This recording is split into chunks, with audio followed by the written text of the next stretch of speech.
You're tuned into Soul Fusion Cafe, your place for radiant wellness and soul-forward living. Join your host, Jess Juntunen, quantum healer, intuitive, and midwife to the awakening spirit, as we dive into quantum tools, wisdom teachings, and integrated healing pathways for transformation. You can live a life of freedom to be without limitation. Cozy up, grab your tea, and enjoy this hour of expansion, wisdom, and love. Hello, and welcome to Soul Fusion Cafe. I am your host, Jess Juntunen, evasive medical, intuitive, self-ascension, intuitive counselor, and midwife to the awakening spirit. And today I'm really excited to be with you again. And this episode, I think, is just really special to me on a personal note, but I hope that it feeds your soul too. Today, we are talking about awakening the goddess within, awakening the divine feminine, and what that really means, how we can do that in our regular, everyday life, and how to ignite some of the connection and magic that's within us all for the divine feminine through the goddess and other ways of connecting. This is really irrespective of what gender you are, we all connect to the goddess. And this has just really been an awakening for me in so many ways to come more deeply into this work and share it with others. So today, like I said, is a special day for me because it just feels like something that's so close to me and that I'm so excited about. So, awakening the divine feminine and awakening the goddess within. So, whether you are new to this journey or have been exploring this kind of work, welcome. I think there will be something for everybody this hour. So, on this beautiful planet of form, the Earth experience, we have so many aspects of ourselves to tune into and to gain wisdom from. And as I've been on this journey of self-ascension for many, many years, self-ascension simply is a pathway. It's non-dogmatic, and it's a way of unlocking your truest inner self and coming home to the self that you really are. And it really is an amazing path to follow. And we're always connecting to our heart. The heart is the gateway and the root center of our ascended beingness. That part of us that really is always guiding us. And the work really is about getting rid of the content of the ego and the old patterns, but not to get rid of the ego completely. That is important to us, but to get rid of the patterns and content that it's held on to as truth and belief systems that are limiting, and restructuring and rescripting them to support our ascended being. That's part of the work of self-ascension. And really it becomes very, very easy and not work at all when we can tap into our ascended presence. It becomes very rapid how we can do this. And the goddess work always has spoken to me because I think I have felt her since I was a little girl. But of course, in our society, not everyone, many of us are not blessed to learn about the goddess at the knees of our ancestors. She reveals herself to us in different ways. And I know I was always feeling her, but yeah, it really delighted me to come more consciously to her path over the past years. And it feels like that's really coming to a new level of fruition for me. I have been attuned as a cosmic priestess. I know I'm a priestess of the cosmos and bridging the earth and the cosmos and carrying that connection. But I've been kind of going deeply into some wisdom paths of the priestess here on earth that, of course, the cosmic is involved, but it's a little more traditional pathways of claiming our inner feminine. And so I have so many perspectives and thoughts that I really hope can serve you today in tapping into your own inner goddess and awaken some of those seeds within that are ready to birth forth, because we are both human and cosmic in nature. We are multidimensional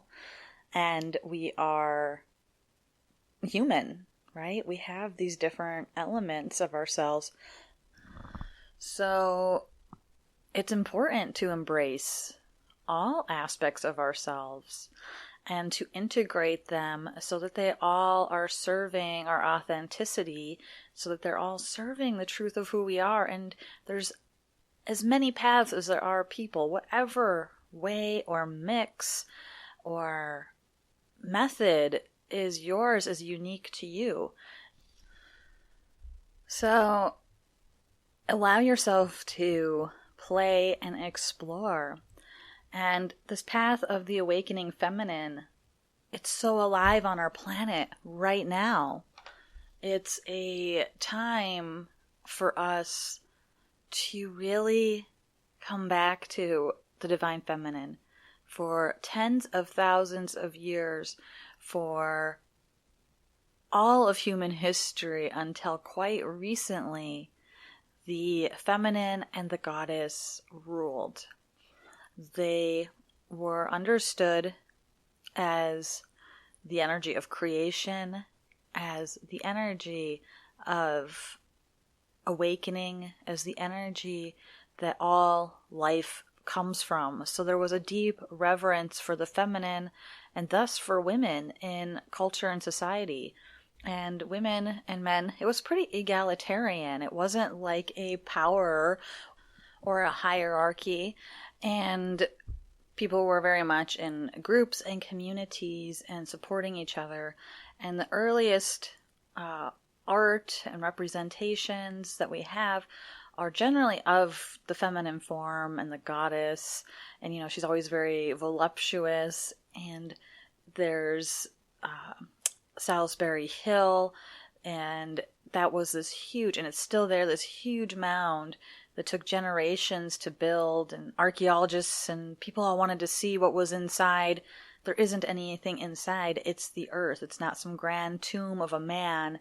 It's the earth and the earth mother. It's really profound because we really had some changes in our thinking along the journey, and we moved away from the divine feminine and the mother. And it was honestly a very tragic time in our history. There was this entire genocide, really, of women. Women were just, you know, the witch trials. Think about that, at least in our like Western European traditions. Think about the witch hunts and how many women died and how that changed things for so long, and how that wasn't really that long ago, 3 centuries, 4 or 5 centuries. And it's really not very far in our human history, not very many generations back, you know. So that kind of energy is still here with us. And it was definitely here before that happened, but it was part of this huge shift of fear of the feminine and the power of the feminine. It was a way to try to squash that power. So what has happened is that so many women are afraid of using their voice, afraid to be the truth of who they are, afraid to be in their power. And This wasn't the reason things happened. It was really a symptom of what was happening. And we had this huge imbalance happen between the masculine and the feminine. And it took time to build, and it's taking time to unwind. But we are in a moment, and it's been happening, where the feminine is rising again on the planet. And again, this is about balance. This is about claiming our empowerment. This is about touching into our intuition and trusting that aspect of ourselves. You know, along with all those changes came the advances in science and the way we think about science, even, because science has been around for a long time, but the way we define what is science and how it's done has shifted. You know, in the ancient traditions of the yogis, it was the science of yoga. It was the exploration of our inner universe, and all of these beautiful wisdoms and teachings and understandings were birthed from that science of connecting to the inner self. So, but now, you know, science just became to this point where it's got to be black or white. People accept things as fact if it's based in science. However, that's not always the case, because science, I'm a rhetorician and I could really geek out about it, but science is an argument, and it's what questions are being asked, who is asking those questions, and what are they looking for. So yes, we can determine so much from the scientific method, but it really depends on what that person or group of people are asking, how they're asking it, and what their beliefs are going into it. So it's perfectly beautiful, but it does limit us when we think, oh, there's this logical left brain science part of the world, and that's where all the truth comes from, right? And people will say, well, I can't believe in the mind-body-spirit connection because show me the science, or I can't believe in quantum healing, show me the science. You know, and quantum healing, to me, this came up recently where it really bothered me, but I got very negative feedback about quantum healing because it's become now a pseudoscience and all these claims of it's not really a science. You know, whether or not you think it's science based on our current understandings of what science is does not really negate the fact that there are results and you can measure the results. And quantum healing to me just really is a umbrella term for all these other works we do. It's for the spiritual counseling and coaching, Reiki, even work that we do in a traditional hospital setting could have quantum healing results, because it's all about belief. It's all about going into the field, whether it's the morphic field, the quantum field, whatever you want to call it. It's all about transcending this experience that is very solid and earthbound into our multidimensional self. And it's really hard to explain with words of the brain how we do that and what happens there. It's something that you have to feel to know, and that you have to trust, and you have to go on a deeper inner wisdom. And the brain and the mind are beautiful, but they are tools. But what happened really, to circle all the way back around, is we started to worship the mind. The ego came along with that, and it got distorted, and it became what is real. And anything that had a sense of, unexplained phenomenon became superstition and not valid, a way to describe, other people and cultures as demonic or ungodly, and all of these things started happening. And here we are at this moment where we have grown so out of touch with our deeper wisdom and intuition, and been taught to not even trust it, and that it's dangerous. You have generations and generations of this being played out violently often, that is what happens. We take on the beliefs of our ancestors and imagine what our ancestors went through. But at the same time, we have this deep inner wisdom and beliefs that have been encoded with us since the most ancient grandmothers who wished for our healing and our love and our upliftment to come about full circle into our lives. We have the seeds for healing within us. We have everything we need inside of us. And the divine feminine and the goddess, they teach us to access that part of our wisdom. And it's who we are. We are this blend of a human. We are like part of the earth. We're part of the animals, the plants, the elements. All of that exists within our body, which is a microcosm of the macrocosm. And the universe exists within us then too.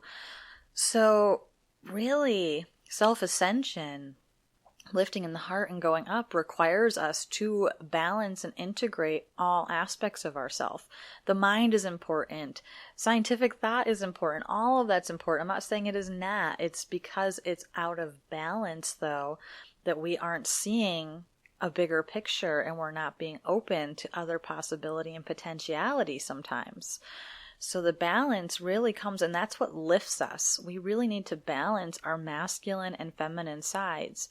And the masculine really is like the taking action, the passionate, compassionate, father, loving, male energy, strength and compassion, and that ability to take action on the ideas and things being generated within us. And the divine feminine is that aspect of our intuition, our inner knowing, the ability to tap in and go beyond what's in front of the eye and feel and create, to nourish and nurture.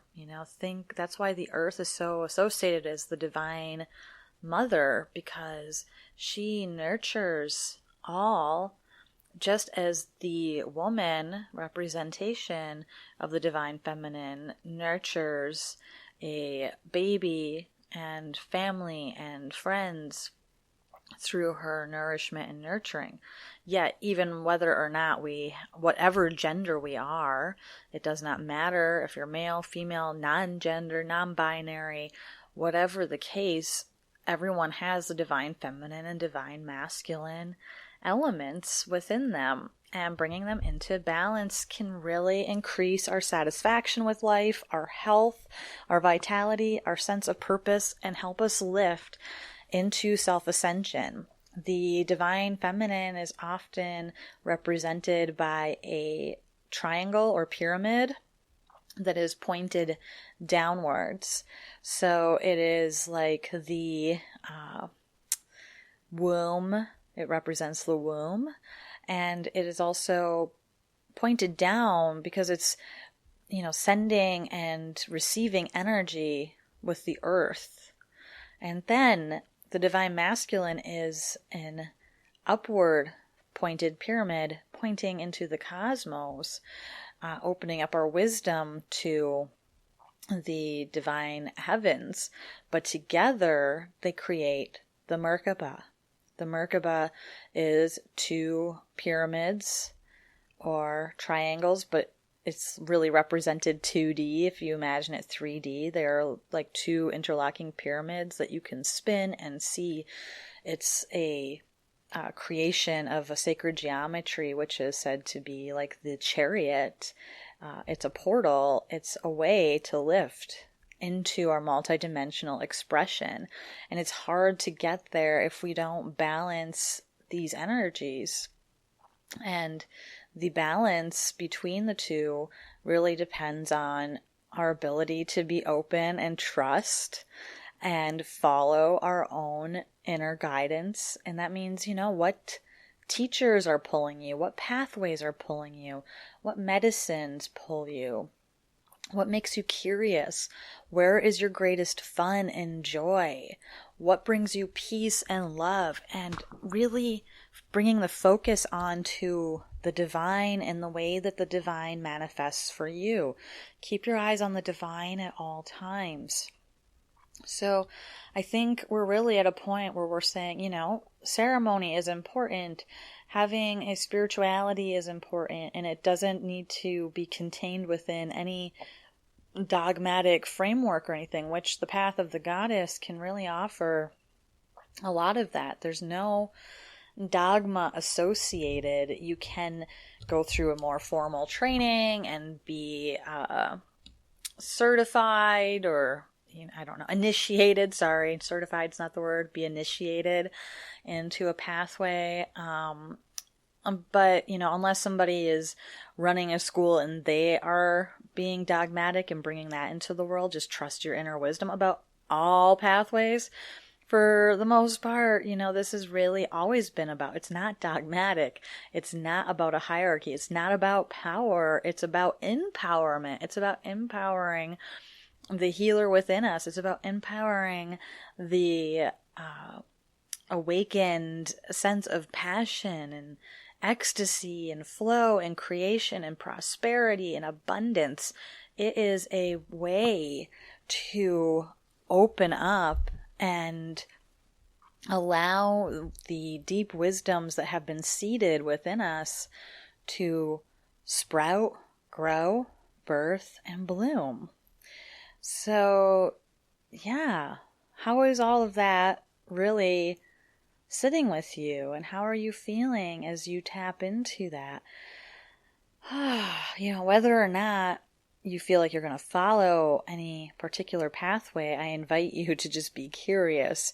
I'm not really advocating that you have to become a follower of the goddess unless you want to, but I am sharing that it is a way to awaken our divine feminine. And the divine feminine is what it is calling to each of us right now. This energy has been rising for the past several years, and we are seeing a crescendo in that, and it can sound like, well, how could that be happening? I mean, in the United States, look, women's reproductive rights are being threatened and challenged. Things that we thought we had moved past, we are now revisiting. And there's been a lot of misogyny and hate towards women. And that is a sign, a symptom that this awakening is happening, because as these energies awaken, it is challenging the paradigm that has been in control for quite some time, thousands of years, but again, in the grand scale of all human history, not really long, but it's been here for a long time, and it's been in our collective memory and consciousness for a very long time. And what happens when the status quo gets challenged? Okay, it is part of the ego. Again, the ego is here to serve us. It is not here to run the show, but it has been given that. We are in a world where the ego has been ruling supreme for some time, and the ego is like a child. So, you can really see how things have spiraled out of control, and there's all this power and fear and anger and hate. Those are all things that the ego runs so strongly, and it's really designed in order to try to preserve itself, to keep itself safe, to keep us safe, but it has gotten grossly disproportionate. It's never been meant to be what runs everything. It's meant to be a tool to help inform us. And we do need to just love it, because it's been trying to keep us safe all along. But it's feeling threatened, especially by those that have been holding power, those who have had power over others, those that have had a benefit by the current paradigm. And that current paradigm is saying, I'm scared. No, anything that's coming up that threatens my beliefs and my position where I am, I'm going to fight tooth and nail. So that energy is fighting tooth and nail. So that's why it can seem like, wow, everything is going crazy. It's like a healing crisis. And naturopathy, we call a healing crisis that time when you're, like, say you are engaging on a detox or a fast in your body, and, well, you start feeling really crappy for a few days. And somebody that's never done that before might say, why would I even do this to myself? I feel terrible. Or it can happen when we're going through some major life event or going to counseling or something, and we start bringing things up that were trapped under the surface. Well, when we do any of these things, it's like, yeah, we start to feel the relief of the healing, but then there is a lot of content or toxins that are stored even in our tissues, and in our subconscious, other places, and it comes out and forward while it's being purged. And sometimes there's a lot of discomfort, and that's called the healing crisis. And at that moment, sometimes people go back to the old patterns because the healing crisis scares them, and doesn't feel good. So they think that something's wrong and they won't keep going. Well, that's kind of what's happening on a expanded global level right now, is a healing crisis. People on the world stage, groups of people and energies are saying, no, I'm scared, right? The ego is super scared of this change and this shift in energy of the rising feminine and all the ascended energies that are affecting our planet of form right now. And the response is to hold on tighter. You know, it's like, think about children, because what's happening is we're ascending from being children to really being responsible for ourselves and our planet and others. But children, right? Like the ego is very much like a childlike perspective, very me-centered, or it's spiritualized ego, and it's gathered together in groups. And that is really what we're seeing big time on our planet, is that egos aligning with other egos under a particular cause. This can be political, it can be religious, it can be environmental activism, it can be things that are, seem good or seem bad. Everything really is neutral in the entire big picture, but on this planet we have good, bad, that we've defined things and created this whole world of polarities. However, the rising energy, makes people band together. It makes these clusters of egos band together and say, our group's right, everyone else is wrong, and there's tension and divides and lines being drawn in the sand, and so much happens in this energy, and it can be dangerous, and we've seen that. However, we are evolving to an ascension awareness where more and more are awakening. There must be more than this. There must be more than this 9-to-5 style life and scarcity and just trying to get by, and, people with tons and tons of abundant resources that don't feel connected at all, and some, obviously some that are, but there are, the abundant resources of money does not fulfill us spiritually, and we're seeing that happening a lot too, right? So, but there's a lot of scarcity, like I don't have the resources I need just to survive, let alone the spiritual resources to understand that I'm bigger than that and can move through that. And so there's a status quo that wants to keep everything the way it is because there's a power dynamic happening, and they say, nope, I'm scared of anything threatening my power, so all the stops are getting thrown out to stop this rising energy on the planet, the expansion and the healing and the divine feminine energy that's coming back. There really is an effort, whether or not it's consciously understood or not, by many to drag this process to a halt and say, no, no, no. However, it's happening. It's happening, and what we can all do individually, if you're listening and you're like, what do I do? Is to really do our inner work, to really go within, to really heal our own wounds, our own shadow material, and amplify the love and the peace within us, because we're co-creators, and what we create within us, when we light up our heart and awaken, we are modeling and holding the door open for 100,000 others to do the same. Archangel Zadkiel, he says that. And it's true. When one of us lights our heart, and when we stand in our truth of our being, others automatically are inspired to do the same. And that is happening. Look for the good. Look for where that's happening.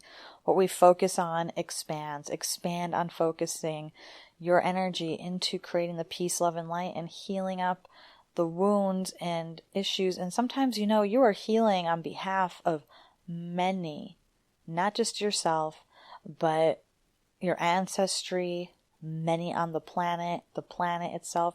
So be easy on yourself. You're dealing with a lot of content, and not to mention past lives, right? There's a lot going on in this. So just really have mercy and be gentle on yourself. Taking a breath there. Ooh, I'm feeling that. Hand to heart, taking a beautiful heart-centered breath. So let's dive into this energy of the divine feminine awakening within. Do that. Feel into your heart. What is your heart whispering to you?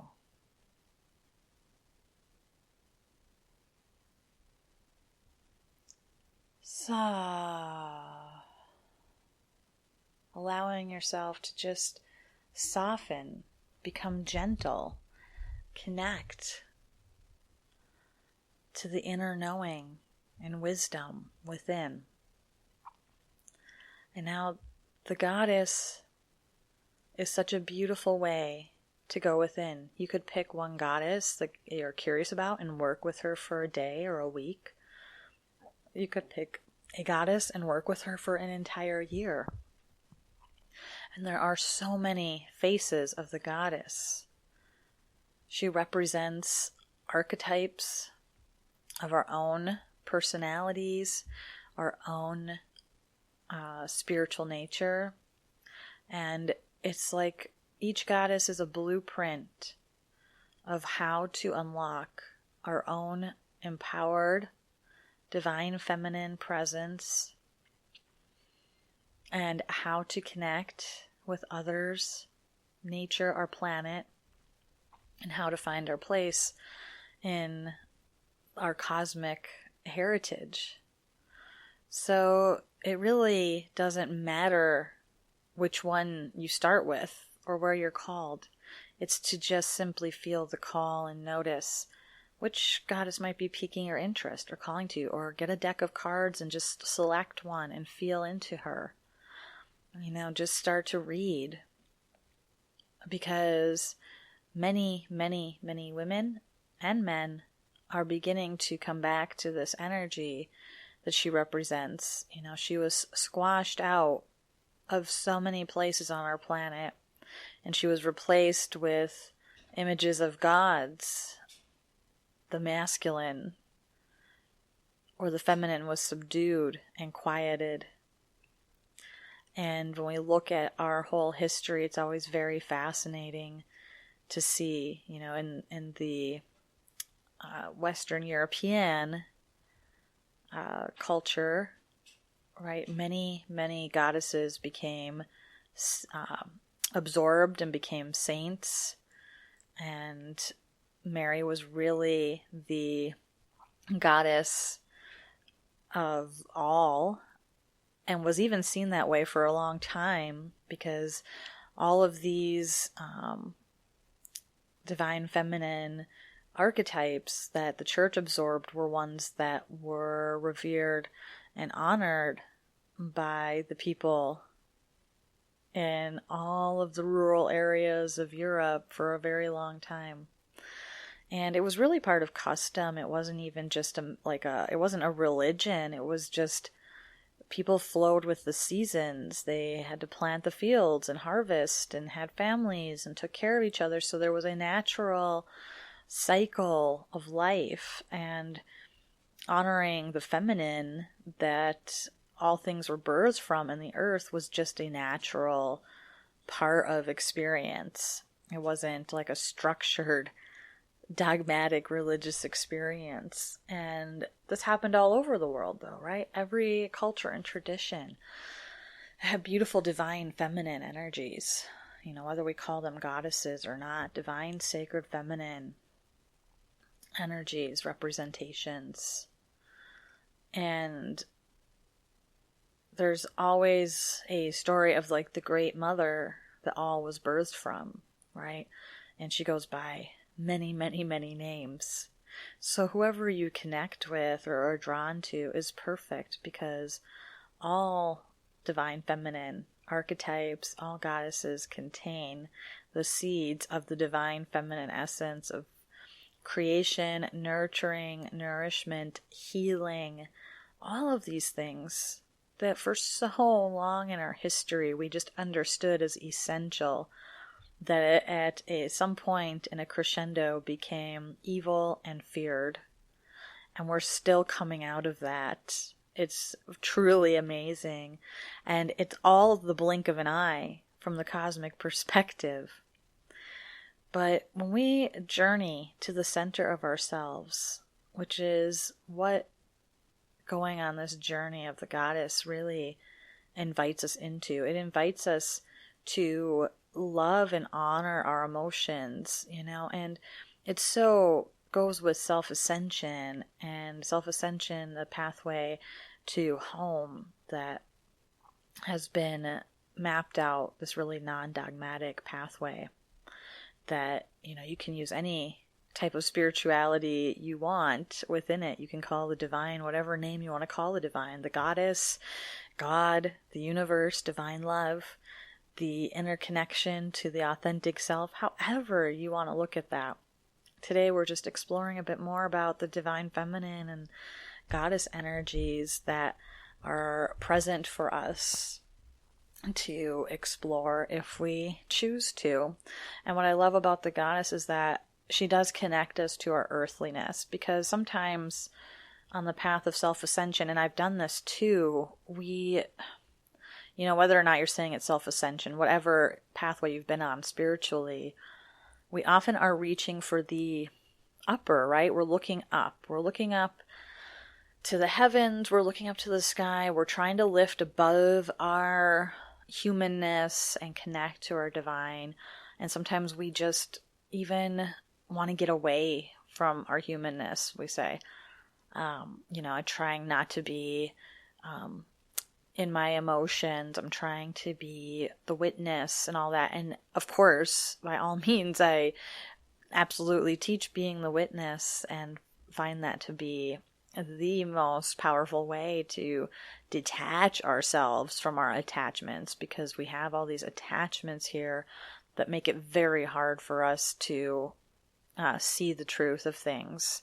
And at the same time, though, the path of the goddess is a connection to that cosmic wisdom, but it allows us to really honor and feel our bodies as part of this earth and the interconnectedness that we all share as humanity and part of creation. And it's very important that we don't feel like our emotions are bad, right? For so long, because of how things have gone, having anger has been considered bad, and you have so many people squelching their anger, and anger is really being fearful and hurt. That's where anger is birthed from. So if we can't face our anger, if we can't embrace it and what it's showing us, we can't get to those fears and try to work with those fears.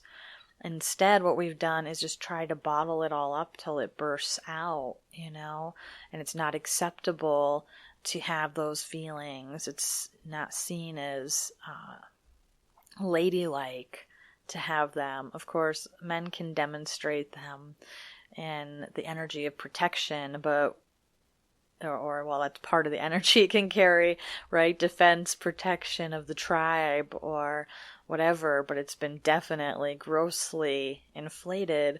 And women really weren't allowed to express those emotions for like a long time, and we're still struggling with that. Our anger is a push energy. It's an action energy. It can be a good energy to harness and channel and not see it as bad, to see it as an exploration and a way to release. And if we can work with it, we can do that without hurting other people, right? And we can really use it to inform us. Our emotions can teach us so much about what we are carrying within us and what we need to heal, and what we identify with is our humanness.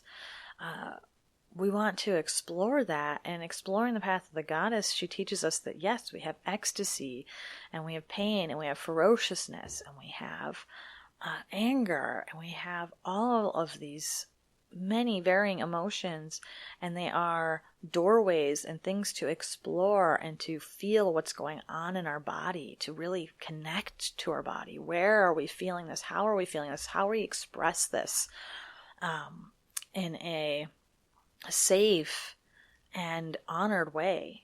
And so often on our spiritual pathway, we try to just disassociate from all of that, and it doesn't work, because we have to at some point resolve the inner conflict with our human nature and spiritual nature. We're both, so we can start to really have our emotions work for us and through us rather than controlling us when we get curious and start leaning into them and honoring them and respecting them. So that's one thing that I have found the path of the goddess to really be supportive. I also find it to really support our growing intuitive nature. It's part of our innate wisdom, and it lives within our very being. And the path of the goddess is a transcendent way to connect to that wisdom that is within each and every one of us. You are a wise, beautiful, awakened being of divine light and wisdom. And to doubt that is to kill your own self and your own soul. It kills the connection that you have with the divine.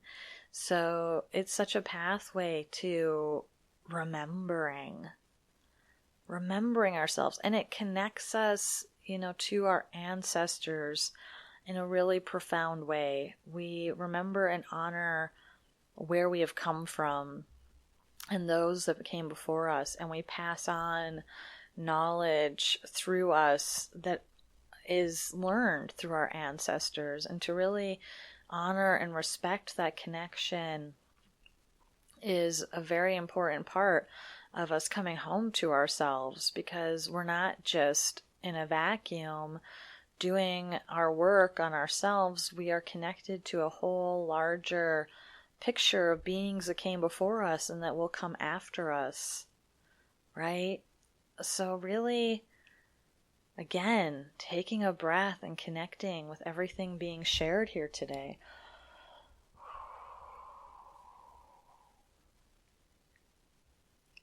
And I'd like to share a little about one goddess that I am working with this year, and she's very new to me. Personally, I had not heard of her, and I'm wondering how not. I'm sure I have heard of her in other lifetimes because she connects with me so deeply, and she came to me through a priestessship, awakening, the inner goddess kind of training, where she came to me. She chose me, I chose her, and I had not heard of her. Your enemy. She is a goddess from ancient Greece, but before it was even Greece. the peoples that were there on this, not exactly an island. There's a small connection to the rest of Greece, but it's very much surrounded by water all around and has mountains and lakes and just beauty. And she was birthed in this area, and she's a creation goddess. She came from chaos. So from chaos, your enemy was born into the world. She was the first being, and it's not really explained, at least not that we could find now, how she came to be, but she did. And she was alone and cold, and she began to dance to keep warm, and she was dancing ecstatically, passionately, swirling and whirling, and this created the water in the sky, and she was dancing across the water and created the horizon line. And sometimes that's like her name, it's the Wanderer, and it's that horizon line of the sea and the sky. And she danced and danced, and her dancing created the four directions, the four winds, and they played with her and chased her, and she turned and took the north wind and rolled it into like a snake, which was Ophion. And he was enamored by your enemy and was dancing with her and winding around her.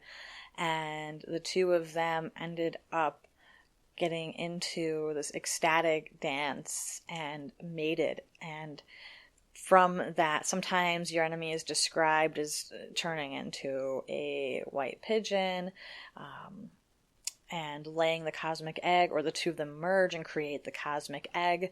But the cosmic egg, which is often a symbol in many cultures, the egg is, that energy of war creation is birthed from. So all creation is birthed from this egg. All the titans come from this egg. Later on, the Greeks adopt your enemy, and her story changes a few different times, and then she becomes a wife of Zeus, I believe, later on. But again, she predated the Greek culture that sprang up in the area later on. So your enemy and the egg of creation, where all of creation came from, all of the elements, the stars. Sometimes she's described as being the moon, but all of the cosmos come from the egg. All the elements on the earth and animals and plants come from here. And then I love this part because she's in in her court later on, and Ophion's getting very puffed up, and he starts to take responsibility for all of creation, saying he alone creates all of this. He's bragging, and she gets upset, right? Of course, and she kicks him on the head with her heel and sends him to the underworld. And that's really great because it's one of those cases where you see later on how this becomes part of other storytellings with Adam and Eve, right? She kicks the serpent in the head with her heel, and that whole serpent mythology and how that comes through so many different traditions, and the serpent is a sacred symbol. But yeah, so I love that she kicks him out, kicks him in the head, knocks his teeth out, and says, "Get out of here." But yeah, her creation energy, right? She's this ecstatic, passionate force. She creates through her movement, through her embodiment of ecstasy with divine union. She's coming into communion. So we can understand a story of a goddess and go to the myths of the goddess. And these are really blueprints to understand an aspect of our own selves. We contain those aspects within us that we are seeing represented by a goddess we work with. And that goddess that we're working with is inviting parts of ourselves to meet her. So it really becomes this beautiful dance of exploration. So it's just really can be very fun to allow ourselves to go into that space. It unlocks our imagination. It unlocks things. These archetypes contain truths and seeds of our actual nature and show us how to awaken and connect with the divine and the cosmic nature of who we are, as well as embrace and love our humanity and what we get to create here on this planet. It's a beautiful planet to be born on. Look at everything that is around us here. This natural world is stunning, and we get to be in a human form so we can touch it. We can have feelings. We can have emotions. We can have experiences. We can have union. We can have relationship and sexual energy and all these energies that we can absolutely, and it's our birthright to enjoy them while we're here on this planet of form. Spirit gets to take form and be part of the creation of form. Wow, there's a lot of reasons why you took birth, and you might not know all of them because it can't be accessed through the mind. It has to be accessed through the soul and through feeling, and it's beyond description to really be able to go there. And it's such a gift, and that is why we came here. So the Divine Feminine teaches us and shows us how we can awaken ourselves to the divine that is within each and every one of us. And when we do that too, it's naturally an extension to see the connection between me and you and all the other beings on the planet. Anything that we do helps everyone else. And when we are connected to our divine wisdom, we then know how to nourish, how to serve. We know where our place is. Maybe it's being a music teacher. Maybe it's being a master gardener. Maybe it's being a spiritual leader or healer. But we are all healers and we are all leaders. But we each have our own gifts and way of serving. And to touch into our feminine nature can really unlock those keys of why am I here? How am I serving? Your presence matters. It's your sincerity, love, and presence that really guide you and show the way for so many others. So the Divine Feminine is a sacred homecoming to our nurturing, nourishing, creative, passionate, ecstatic dance of freedom. It's empowerment, not power over, empowerment of the divine within. And it is our time, and that time is rising on the planet. And more women are gathering in circles again and creating these energies. And men are coming and saying, oh my God, I want to touch into my divine feminine nature, and I want to create circles and spaces too. And those that don't feel like they identify with any gender are saying, I want to find those aspects of the divine feminine and masculine within me as well, because they transcend all genders. Genders are just a concept of this planet in a way that we take shape and are born, but they really have very little to do with our divine feminine, divine masculine nature within. We have all of those elements, and we really want to bring them into balance. Just like if we are completely in touch with our divine feminine, yet we don't put it into action or bring it into the world or birth that reality, then, or if we shun the masculine that says, take action, be seen and bring it to the world and have the compassionate, loving energy of the protective father with the nurturing, loving, protective, courageous mother, all those energies within us. And there's no way I can even encapsulate all this conversation in a 1-hour show, and it is almost time for us to conclude today's episode. If you've been tuning in and you're wondering what you're listening to, this is Soul Fusion Cafe. I am on Oneness Talk Radio. That is a uplifting network of talk radio, music, all kinds of beautiful uplifting messages that we so need in this time, and beautiful perspectives. And I'm also on the Oneness Talk Radio YouTube channel, so you may be listening at either of those, or my archives at selfascensionstudios.com, where there's many other episodes that you can find to explore and listen to and see a little bit about my work, because I love to support others in one-on-one sessions and workshops as they discover their own inner self and truth and release limiting beliefs and patterns that could be keeping them back, and to really tap into their worthiness and their value and their vision for themselves and their future. I really love supporting women, healing, the physical issues to the mental, emotional issues that come with being a woman on this planet. And I just enjoy connecting with you and spinning out some of this work into the world. I'm happy to connect with you. Let me know. I do free discovery sessions, or just shoot me a line and hang out at Joy Love Jess on Instagram, or over at Facebook, Self-Ascension Studios. Check out my website, selfascensionstudios.com.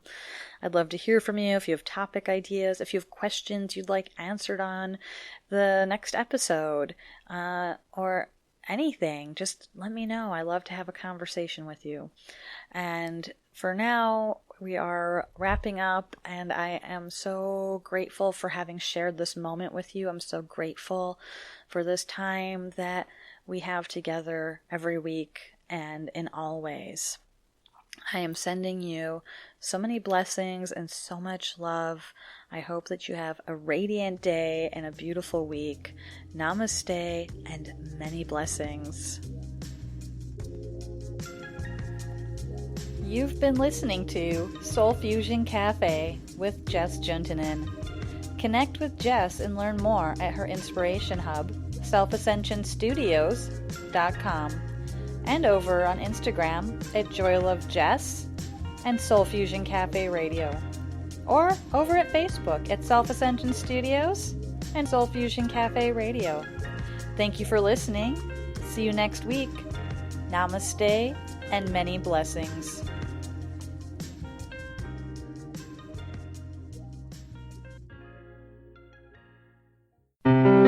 Oneness Talk Radio. Hip, fresh, fun. Tune in to an honest portal of positivity 24/7. Experience unique talk radio from all around the planet, perfectly mixed with music that enchants your soul. Discover oneness moments as you relax into 3 to 5 minutes of divine inspiration. Claim your oneness today. OnenessTalkRadio.com. One world, one voice. Expand your vision.